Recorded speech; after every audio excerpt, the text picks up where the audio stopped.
नमस्कार, मैं हूं आपके साथ मोनिका गुस्साई और आप देखना शुरू कर चुके हैं जनहित टाइम्स।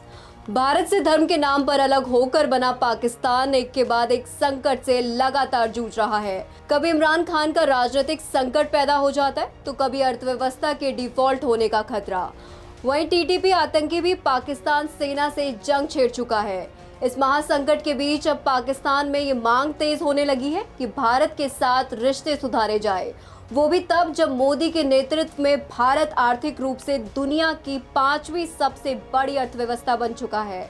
पाकिस्तानी विशेषज्ञ अब शहबाज सरकार को सलाह दे रहे हैं कि वो कश्मीर की रट लगाना बंद करे और भारत के साथ रिश्ते सुधारे।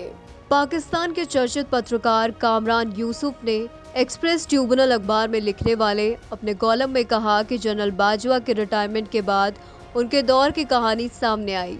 इसमें खुलासा ये हुआ कि किस तरह से बाजवा ने अपने दूसरे कार्यकाल में भारत के साथ रिश्ते सुधारने के लिए पूरी ताकत लगा दी थी। पाकिस्तानी पत्रकार जावेद चौधरी ने बाजवा से मुलाकात के बाद दावा किया था प्रधानमंत्री मोदी अप्रैल 2021 में पाकिस्तान की यात्रा करने वाले थे ताकि दोनों ही परमाणु हथियार संपन्न देशों के बीच रिश्तों में एक नई शुरुआत की जा सके। चौधरी ने अपने दावे में कहा कि भारत के राष्ट्रीय सुरक्षा सलाहकार अजित डोभाल और पाकिस्तानी खुफिया एजेंसी आईएसआई के तत्कालीन चीफ जनरल फैज हामिद के बीच पर्दे के पीछे मुलाकात हुई थी। इसके फलस्वरूप पाकिस्तान और भारत ने सीमा पर फिर से सीज फायर पर सहमति जताई थी।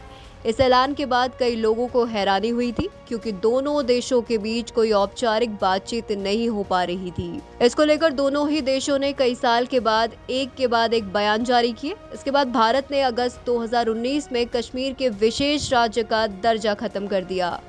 कामरान कहते हैं कि भारत के इस कदम से पाकिस्तान लाल हो गया और उसने राजनयिक दर्जा कम कर दिया।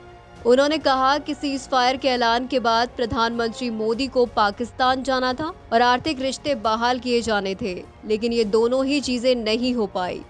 इस असफलता की असल वजह इमरान खान थे। असल में पाकिस्तान के तत्कालीन विदेश मंत्री शाह महमूद कुरैशी ने इमरान खान को कश्मीर मुद्दे को सुलझाने को लेकर डरा दिया था। कुरैशी ने इमरान से कहा कि इसे कश्मीर से बचाए जाने जैसा होगा। इसके बाद इमरान ने अपने कदम पीछे खींच लिए। पाकिस्तानी पत्रकार कामरान कहते हैं, हमें इसकी जांच करनी चाहिए, क्या पाकिस्तान के हित में है। यह कहा जाता है कि हमारी अपनी मूर्खता की वजह से पाकिस्तान की कश्मीर पर स्थिति बहुत कमजोर हुई। एक समय भारत ने आधिकारिक रूप से खुद माना था कि कश्मीर एक विवाद है और इसका अंतिम समाधान किया जाना चाहिए। भारत अब इसे सार्वजनिक रूप से नहीं मानता। पाकिस्तान अटल बिहारी वाजपेयी की लाहौर यात्रा के दौरान एक अच्छा समझौता कर सकता था। वाजपेयी कश्मीर मुद्दे के अंतिम समाधान के लिए भी तैयार थे। कारगिल के बाद मुशर्रफ ने भारत से बातचीत जारी रखी।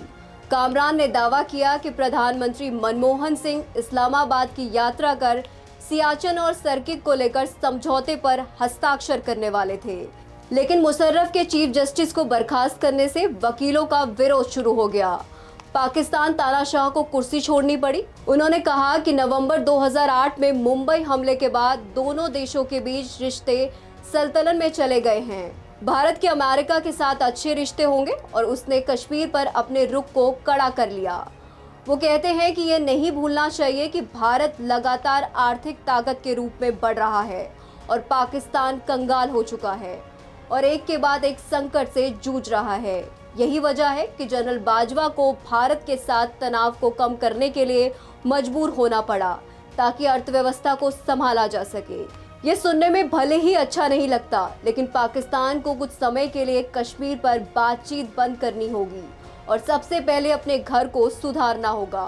अभी के लिए फिलहाल इस रिपोर्ट में इतना ही। देश दुनिया की तमाम बड़ी खबरों के लिए जुड़े रहे हमारे साथ और देखते रहिए जनहित टाइम्स।